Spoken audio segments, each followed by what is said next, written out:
Hello everyone, कैसे हैं आप सभी। Welcome to New Horizon Academy. I am Yogesh. तो स्टूडेंट्स, अभी हमारा चैप्टर 1 रियल नंबर चल रहा है और उसमें हम क्वेश्चन नंबर 5 तक कंप्लीट कर चुके हैं। तो स्टूडेंट्स, आज हम क्वेश्चन नंबर 6 से आगे करेंगे। तो स्टूडेंट्स, क्वेश्चन नंबर 6 देख लेते हैं। क्वेश्चन नंबर 6 क्या है? Explain why 7 into 11 into 13 plus 13 and 7 into 6 into 5 into 4 into 3 into 2 into 1 plus 5 are composite numbers. ये आपको एक्सप्लेन करना है कि क्यों ये जो आपको नंबर गिवन है ये कंपोजिट नंबर है। तो स्टूडेंट्स, इस क्वेश्चन को सॉल्व करने से पहले आपको समझना होगा कि कंपोजिट नंबर क्या होते हैं। कंपोजिट नंबर्स वो नंबर्स होते हैं जिनके मोर देन 2 फैक्टर होते हैं। जैसे हम एग्जांपल लें, 4। 4 के अगर हम फैक्टर बोले तो 1 हो जाएगा, एक फैक्टर इसका 1 हो जाएगा, 2 हो जाएगा और एक नंबर 4 भी हो जाएगा।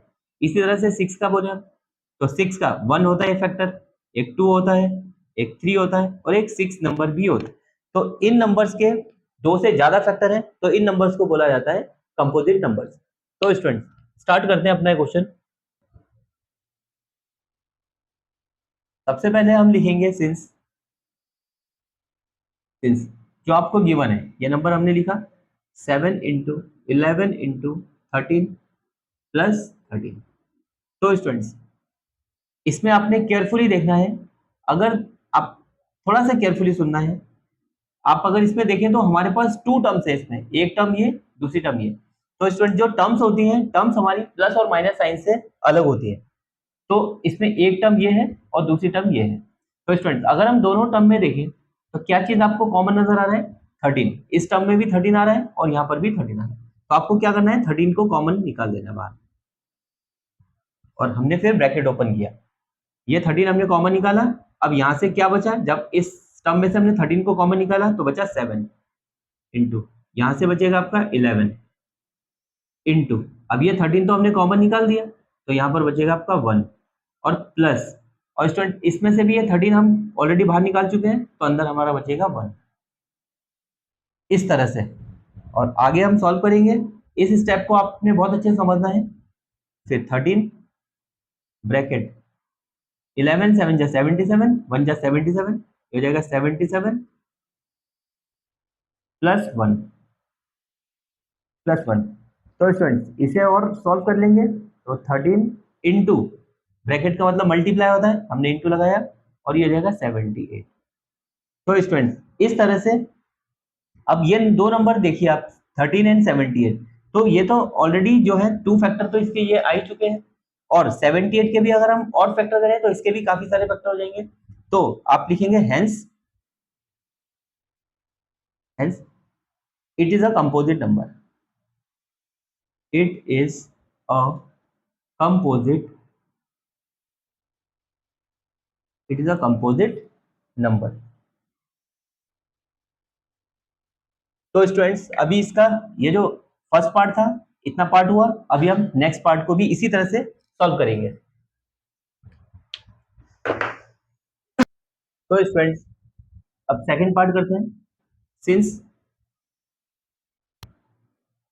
सिंस अब ये जो नंबर लिखा है वो हम लिखेंगे 7 into 6 into 5 into 4 into 3 into 2 into 1 plus 5।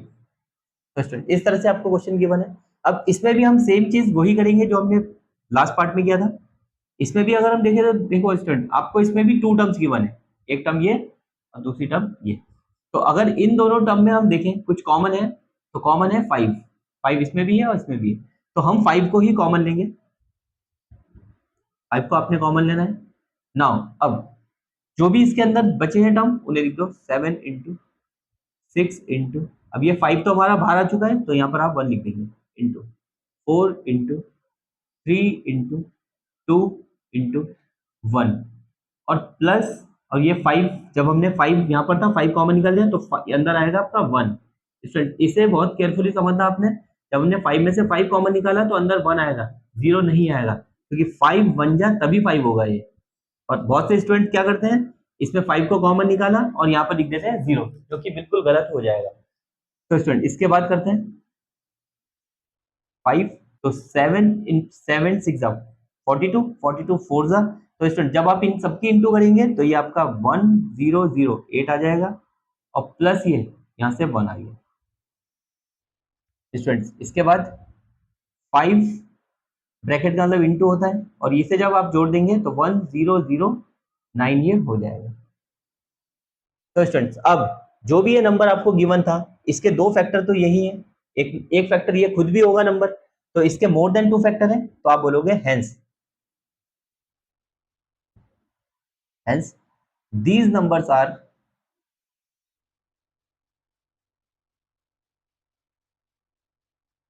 these numbers are composite।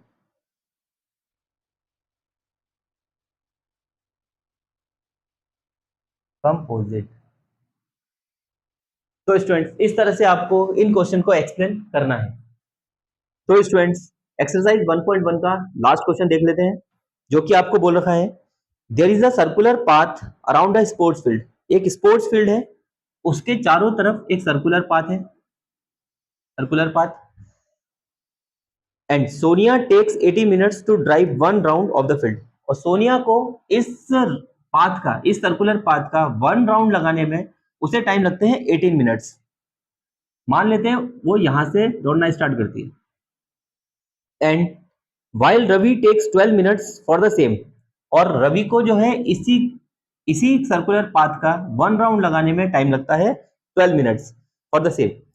तो suppose they both start at the same point, अगर उन दोनों ने सेम पॉइंट से स्टार्ट किया, मींस यहीं से दोनों ने दौड़ना स्टार्ट किया, and at the same time, और सेम टाइम में दोनों ने स्टार्ट किया दौड़ना, and go in the same direction, और सेम डायरेक्शन में दौड़े, अगर वो इधर को दौड़े तो दोनों ही एक ही डायरेक्शन में दौड़े, इस तरह से। After how many minutes will they meet again at the starting point. तो आपको ये क्वेश्चन में पूछा है कि वो कितने मिनट के बाद में फिर से इसी स्टार्टिंग पॉइंट में मिलेंगे। तो स्टूडेंट्स ऐसे जो क्वेश्चन होते हैं वेरी इंपॉर्टेंट क्वेश्चन होते हैं, और इसमें आपको जनरली जो ऐसे क्वेश्चन होते हैं तो स्टूडेंट्स इसमें एलसीएम या एचसीएफ ही निकालना होता है। तो सबसे पहले स्टूडेंट्स हम लोग इसमें समझते हैं कि हम इसमें एलसीएम फाइंड करेंगे या एचसीएफ फाइंड करेंगे। तो देखिए स्टूडेंट, सोनिया को लग रहा है इसमें 18 मिनट और रवि को लग रहा है इसमें, रवि को वन राउंड कंप्लीट करने में लग रहा है 12 मिनट, 12 मिनट। तो स्टूडेंट्स सबसे पहले हम देखते हैं, अगर हम इसका एचसीएफ लेते हैं, सबसे पहले हम एचसीएफ देखते हैं। तो अगर हम दोनों का एचसीएफ लेते हैं तो एचसीएफ क्या होता है, हाईएस्ट कॉमन फैक्टर। तो अगर 12 और 18 का अगर हम एचसीएफ देखें तो रफली देख लें तो इसका एचसीएफ आ रहा है 6, क्योंकि 6 वो बड़े से बड़ा नंबर होगा जिसमें 18 भी आता है और 12 भी आता है, तो 6। अब स्टूडेंट 6 मिनट इसका आंसर हो सकता है क्या, एचसीएफ हो सकता है इसमें? नहीं हो सकता, क्योंकि 6 मिनट में तो एक सोनिया का ही राउंड कंप्लीट नहीं हो रहा है, मींस एक का भी राउंड कंप्लीट नहीं हो रहा है, तो दोनों कैसे स्टार्टिंग पॉइंट में मिल जाएंगे 6 मिनट में। तो स्टूडेंट ऐसे क्वेश्चन में एचसीएफ आपको नहीं लेना है, इन क्वेश्चन में आपको लेना होता है एलसीएम। सबसे पहले तो आप थोड़ा सा लॉजिकली समझेंगे, बच्चे क्या करते हैं, अब इस क्वेश्चन में सीधे एचसीएफ निकाल देते हैं और 6 आंसर आ जाता है। तो स्टूडेंट ऐसा आपको बिल्कुल भी नहीं करना है। तो स्टूडेंट इस क्वेश्चन में आप इन दोनों का एलसीएम फाइंड करेंगे। तो देखिए आप, तो इसका सॉल्यूशन हम ऐसे करेंगे, required number of minute, required number of minutes is the LCM, is the LCM of, आपको ऐसे लिखना है, एलसीएम ऑफ 18 एंड 12। तो स्टूडेंट इन दोनों नंबर का हम एलसीएम कैलकुलेट कर लेते हैं। तो स्टूडेंट एलसीएम कैलकुलेट करना मैंने आपको पहले भी बता रखा है, एलसीएम कैसे कैलकुलेट करते हैं। तो सबसे पहले आप देखिए 18 का प्राइम फैक्टर बनाएंगे हम, तो क्या होगा 18 का प्राइम फैक्टर, यहाँ बना लेते हैं, तो 2 9 जा 18, 3 3 जा 9 और 3 बन जाते हैं। तो स्टूडेंट इसका जो प्राइम फैक्टर बन जाएगा वो बन जाएगा 2 इंटू 3 और स्टूडेंट इसी चीज को हम एक्सपोनेंशियल फॉर्म में लिख देंगे, 2 इंटू 3 की पावर 2। नाउ 12, 12 का बनाते हैं, 12 का हो जाएगा आपका, 12 का सिंपल हो जाएगा 2 6 जा 12, 2 3 जा 6 एंड 3 1 जा 3। तो स्टूडेंट 12 का प्राइम फैक्टर बना 2 इंटू 3। अब आप देखिए इसे भी एक्सपोनेंशियल फॉर्म में लिख देते हैं, तो 2 की पावर 2 इंटू 3। तो नाउ अब इनका जो एलसीएम होगा, एलसीएम क्या होता है, एलसीएम मैंने आपको बता रखा है। एलसीएम में स्टूडेंट्स हम पहले 2 को देखेंगे, 2 इसमें भी आ रहा है और इसमें भी आ रहा है, और एलसीएम में आपको हाईएस्ट पावर को लेना है। तो मीन्स 2 की पावर हम लेंगे 2, 2 की पावर 2 इंटू, ऐसे ही यहाँ पर अब देखो 3 दोनों में आ रहा है, तो दोनों से ही हम 3 लेंगे, पर 3 की हम हाईएस्ट पावर लेंगे 2, 3 की हाईएस्ट पावर 2। तो नाउ स्टूडेंट इसे सॉल्व करते हैं, 2 इंटू 3 इंटू 3, तो 2 टू द 4, 4 3 12, 12 3 36। तो स्टूडेंट इसका आंसर आपका आ जाएगा 36। तो स्टूडेंट इस तरह से 18 एंड 12 का एलसीएम आपका 36 आ जाएगा। तो लास्ट में आप स्टेटमेंट लिख देंगे इसकी, hence hence Sonia and Ravi, वो आप क्वेश्चन से ही देख लेंगे, Sonia and Ravi will meet meet again again at the starting point, at the starting point,